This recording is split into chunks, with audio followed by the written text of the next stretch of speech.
السلام علیکم ورحمۃ اللہ وبرکاتہ۔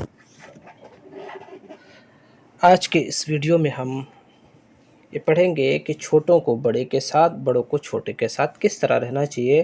اللہ کے نبی صلی اللہ علیہ وسلم نے اس تعلق سے ہمیں کیا ہدایت کی ہے۔ تو حدیث میں ہے لیس منا من لم یرحم صغیرنا ولم یوقر کبیرنا۔ اس حدیث کا مطلب یہ ہے کہ اسلام کے طریقے پر وہ انسان نہیں ہے، اسلام کے راستے سے ہٹا ہوا ہے وہ آدمی جو چھوٹوں پر رحم نہیں کرتا ہے، اور وہ شخص جو چھوٹا ہے وہ بڑوں کی عزت اور اس کا احترام نہیں کرتا ہے۔ ایسے لوگ اسلام کے طریقے اور اصول پر کاربند نہیں ہیں۔ اب اگر بیٹے ہیں تو ماں باپ کا ادب و احترام کرنا، ان کی عزت کرنا، طلبہ طالبات ہیں تو اپنے اساتذہ کا احترام کرنا، ان کی عزت کرنا، یہ ان کے لیے ضروری اور لازم ہے، اسلام کا یہ حصہ ہے۔ یا کوئی بھی چھوٹا انسان ہے وہ اپنے سے بڑے کی عزت اور احترام کرے۔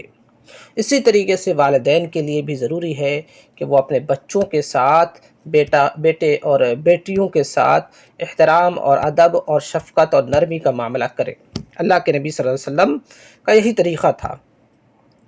اساتذہ ہیں تو وہ اپنے طلباء کے ساتھ، طالبات کے ساتھ حسن اخلاق سے پیش آئیں، نرمی سے پیش آئیں، رحم دلی کا ان کے ساتھ مظاہرہ کریں۔ اللہ کے نبی صلی اللہ علیہ وسلم کی آپ زندگی کا اگر مطالعہ کریں گے تو اللہ کے نبی ایک مربی تھے۔ آپ کی خدمت میں جو بھی ہوا کرتے تھے آپ ان کے ساتھ نرمی سے معاملہ کرتے تھے۔ حضرت انس بن مالک کا واقعہ آپ دیکھ سکتے ہیں، دیگر صحابہ کرام کا واقعہ آپ دیکھ سکتے ہیں، جو بھی آپ کی خدمت میں تھے، چھوٹے تھے عمر میں، آپ کا ادب آپ ان کے ساتھ نرمی سے پیش آتے اور وہ آپ کا ادب و احترام کیا کرتے تھے۔ اسلام نے ہمیں تعلیم دی ہے، لہٰذا میں یہ کہنا چاہوں گا ہر بڑے سے کہ وہ اپنے چھوٹوں کے ساتھ شفقت کرے، نرمی سے پیش آئے، اور ہر چھوٹوں سے کہ وہ اپنے بڑوں کا ادب و احترام کرے، تاکہ اسلام کے اصول پر ہم چل سکیں اور اس کے مطابق اپنی زندگی کو گزار سکیں، جو کہ زیادہ مشکل بھی نہیں ہے۔ ایسا کرنے سے معاشرہ اور سماج ایک اچھی راستے پر چل جاتا ہے، اور ساتھ ساتھ میں ایک اچھا ماحول تشکیل پاتا ہے اس چیز سے۔ اللہ رب العالمین سے دعا ہے کہ وہ ہمیں اسلام کے ان اصولوں پر زندگی گزارنے کی توفیق دے، آمین۔